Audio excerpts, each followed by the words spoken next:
Tonight on CTV News, the latest on what's turning the wheels of the Canterbury economy. It's one sleep away from Cup and Show Week, and toddlers learn all things conservation.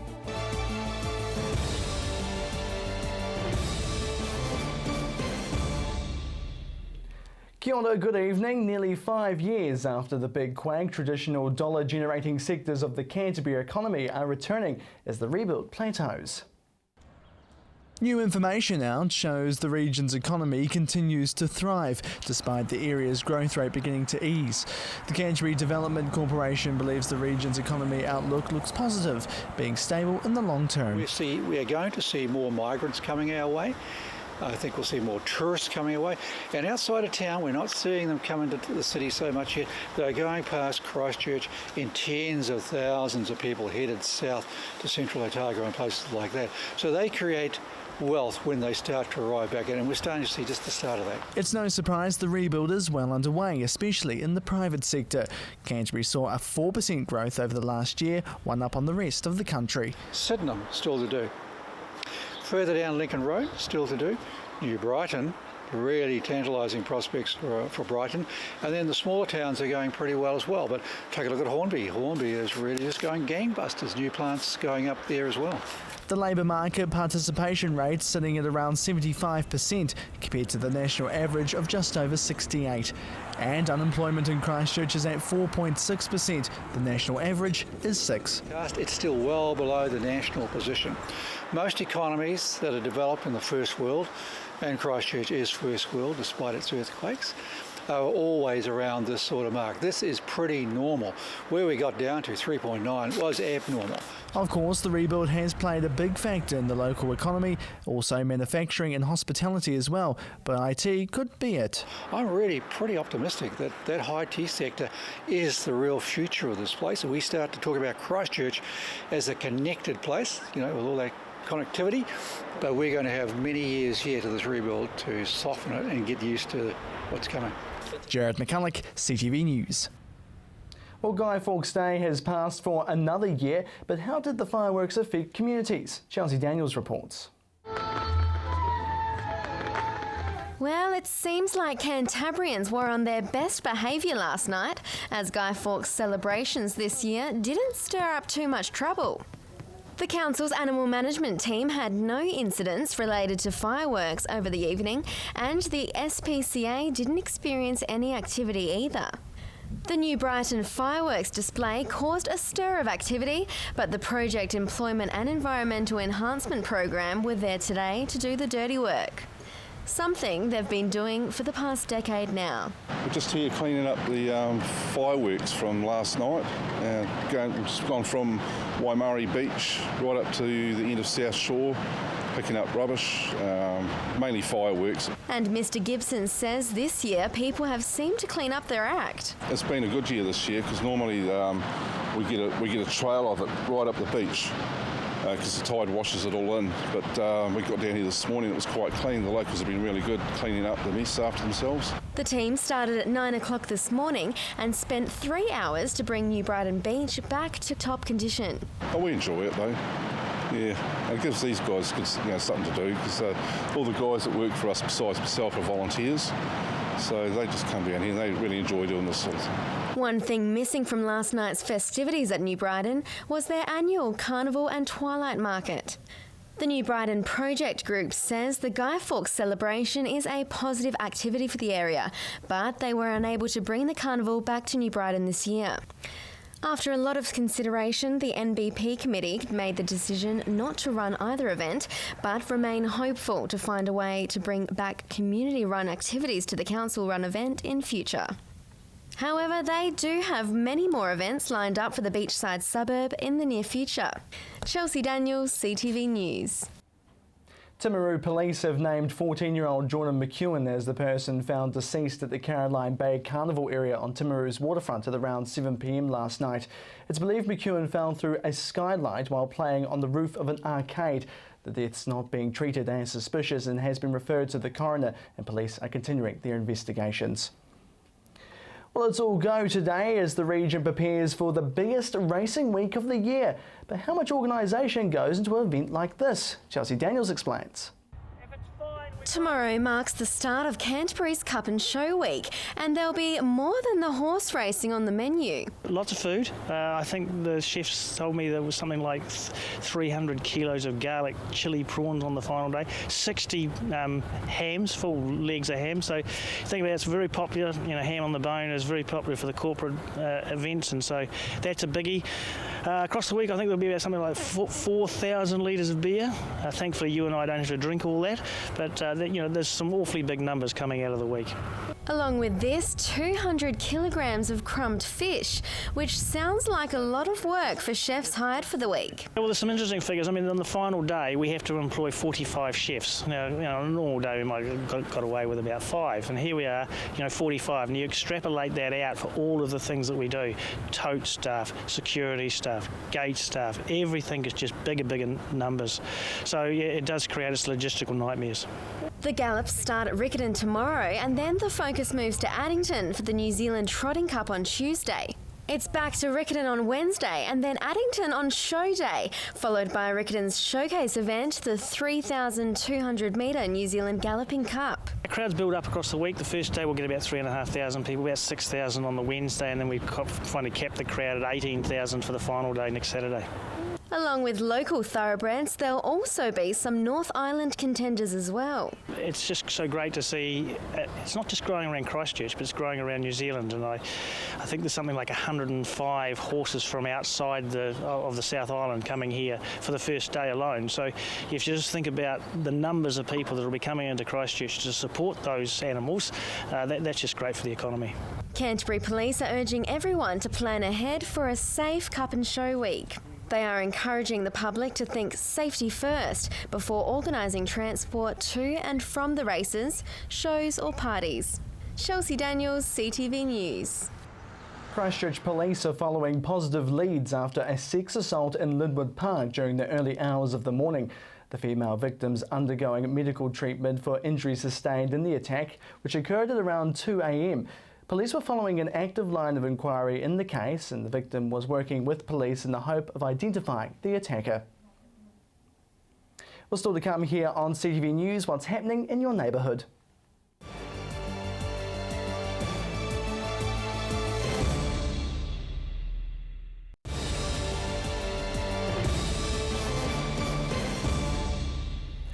Welcome back to CTV News. 2 missing fishermen were airlifted from a remote area of the Oputi River Gorge at 1 this afternoon after spending the night there.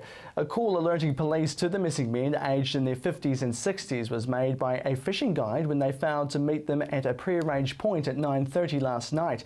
The search involved members of the Tekapo and Fairley search and rescue teams, and the pair were treated for multiple lacerations and mild hypothermia. Alrighty, it's gone from a town of just the basics to one with a real sense of life following the earthquakes. Ralston's seen job growth in the area, and it's continuing to steam ahead. Laura Twyman reports.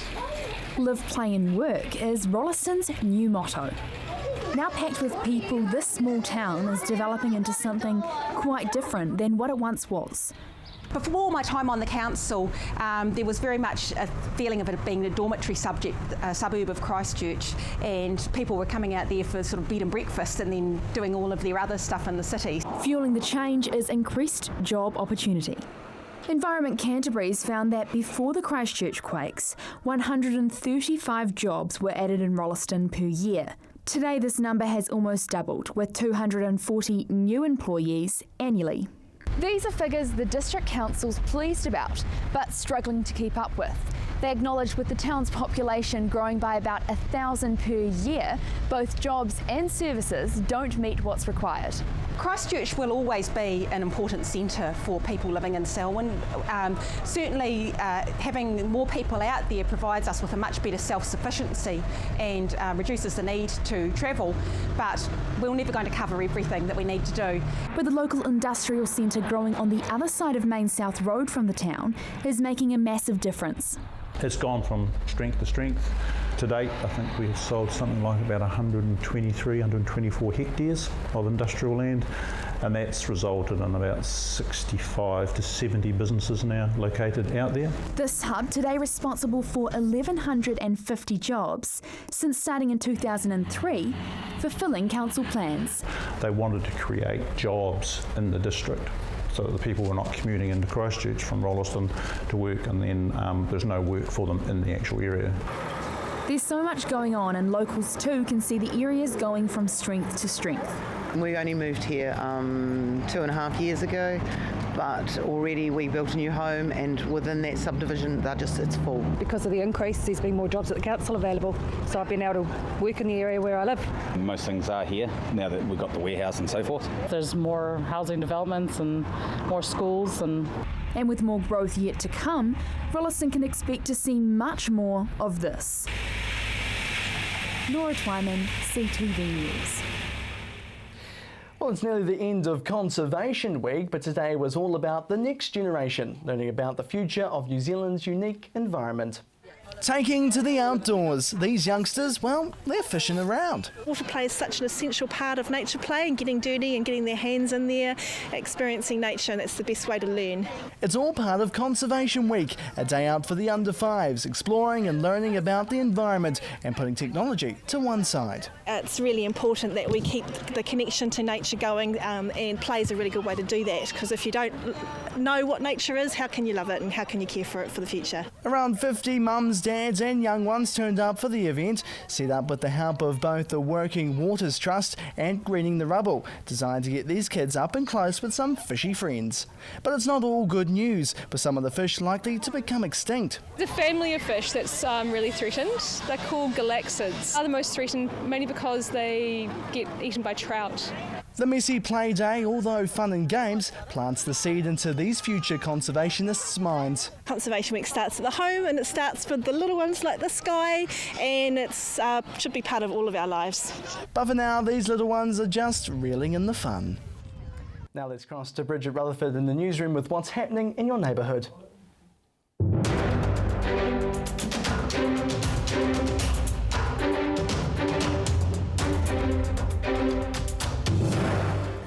Thanks, Jared. I'm Bridget Rutherford. Engineers will need to go back to the drawing board in order to fix Mirabel's Helmores Lane Bridge.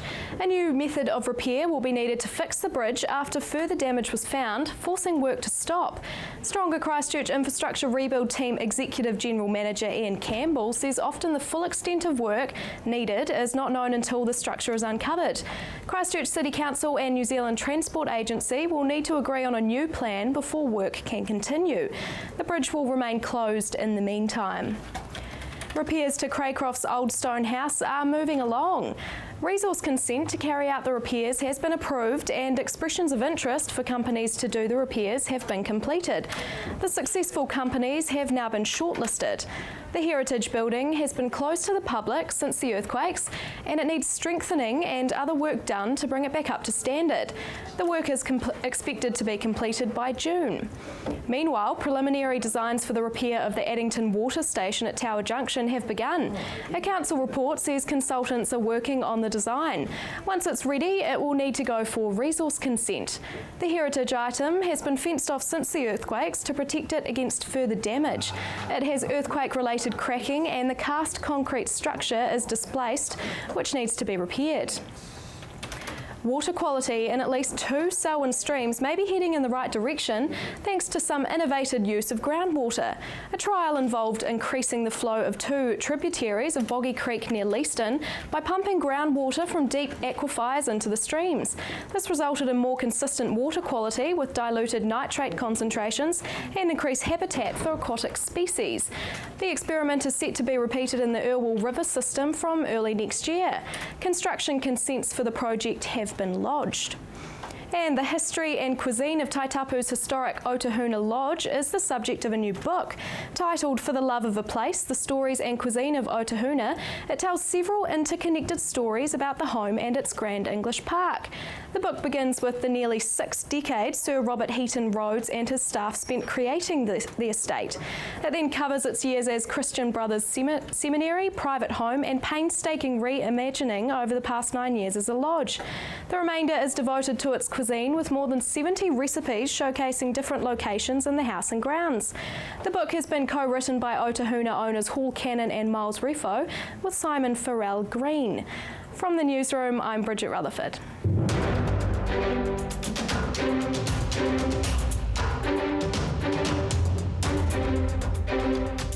Thanks for that, Bridget. We're still to come here on CTV News, Sport and your region's weather forecast.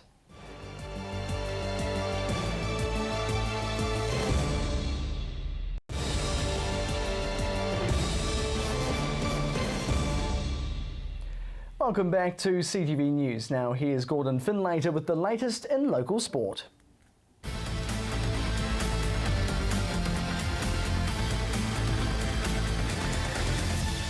The Interclub tennis competition heats up tomorrow with the men's semi-finals. Two-time defending champs and top qualifiers Cashmere will be heavy favourites to progress to the final, with the Meredith and McCarg brothers expected to account for Burnside. The big clash of the day will take place at Waimurray, with last year's finalists hosting an impressive Elmwood side.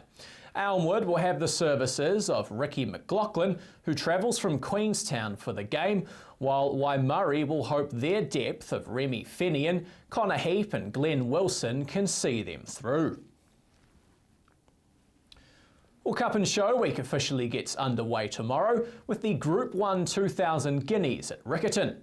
One man with extra interest this week is trainer and owner Michael Pittman.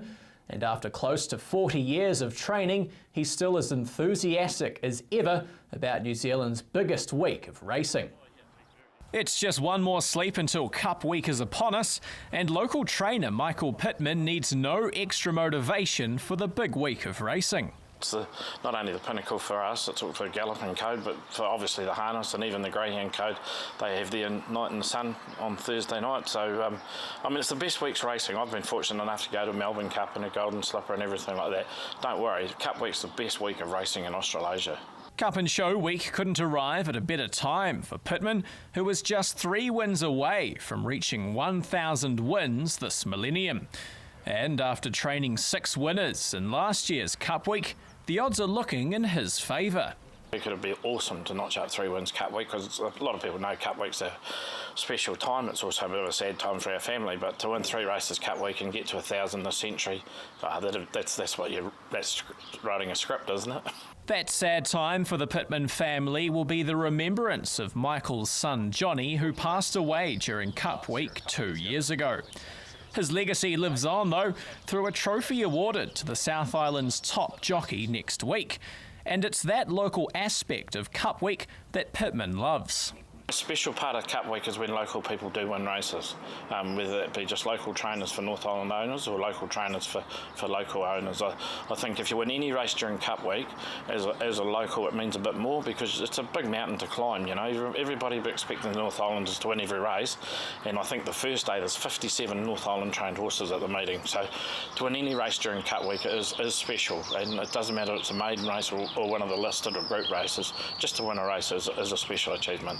That desire to win has been passed on to the next generation, with Pittman's son Matthew now in partnership at the family stables. I mean, he's a good kid, you know, he's as passionate as I am. He loves winning races, and you know, last season, he put a thing on his Facebook page. Last season we were lucky enough we had an Oaks runner. We had a runner in the Magic Millions, and we won the South Island Premiership, first time in partnership, and that meant a lot more to Matthew than people would realise. It was very special, yeah. And when asked what celebrations could be in store, should the father and son combo notch up win number 1,000 next week? I really like going to the Joyful Restaurant down Riccarton Road, and that's probably where we head. That's our favourite haunt, and we walk in the door and they know what I have every time we go there, so quite often a group of us go there Cup Week, and that's where we'll be heading. Walking proof that hospitality will be one of the big winners out of next week's events.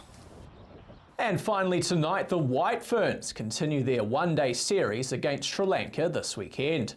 The White Ferns took Tuesday's opening game by 96 runs before a comfortable win in yesterday's second one-dayer, walking over the Sri Lankans by 10 wickets. Tomorrow's match is at Lincoln's Burt Sutcliffe Oval. Well, you're up to date with the latest in local sport. I'm Gordon Findlater for CTV Sport.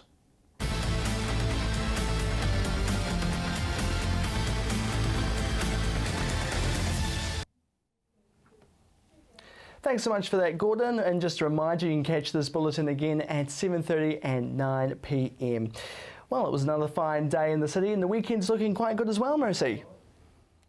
Thanks, Jared. And yes, it is looking good out there for the weekend. Great for those Harata games. Might even see you there. It was also looking good today with lots of sunshine and light winds. South Canterbury, your highs 18 for Timaru, Temuka and Geraldine, 22 there for Twizel. Central Canterbury, 16 for you Christchurch and Akaroa, 17 for Ralston and 18 for Ashburton and Methven, 19 for you Darfield. Heading further north now, Kaikoura, you're a little bit cooler than your neighbours today, taking out 15 degrees, 17 for you Cheviot, 20 for Colvin and Oxford, and 22 there for Hanmer Springs. Over to the Alpine region now, Arthur's Pass, 17 for you today, 16 there for Lake Tekapo. Tomorrow is looking like a beautiful day, great Saturday in store, sunny skies for you Timaru, and 19 degrees with light winds, 6 for that overnight low.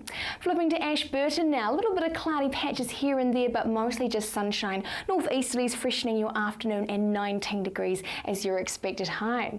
The Garden City, what a great way to start Cup and Show Week this Saturday. 17 degrees for you, northeasterly winds in the afternoon, and 7 for that morning start.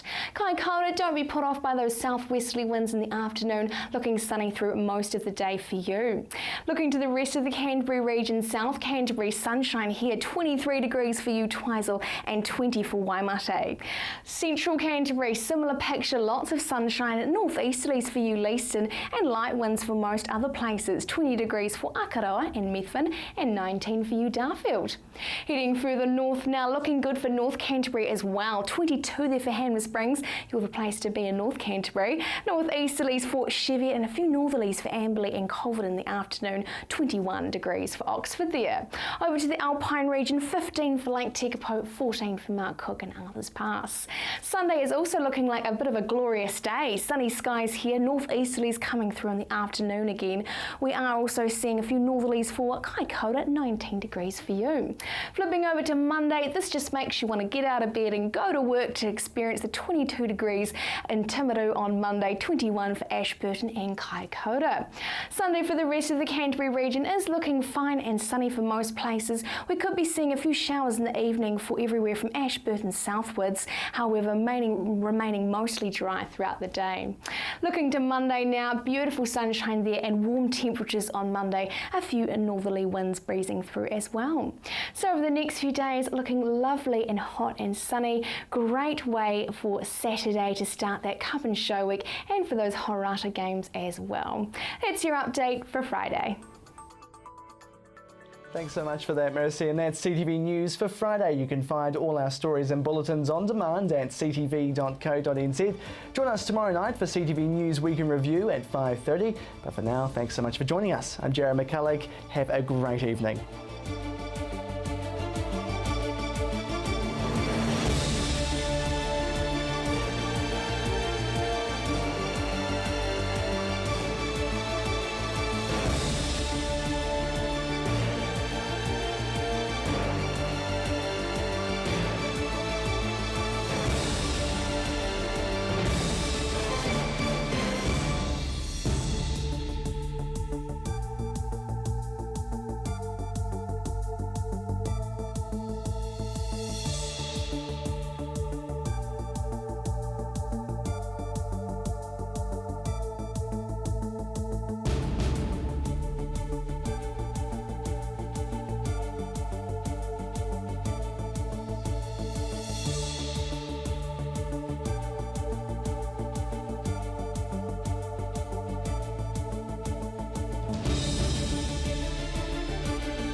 supporting local content so you can see more of New Zealand on air.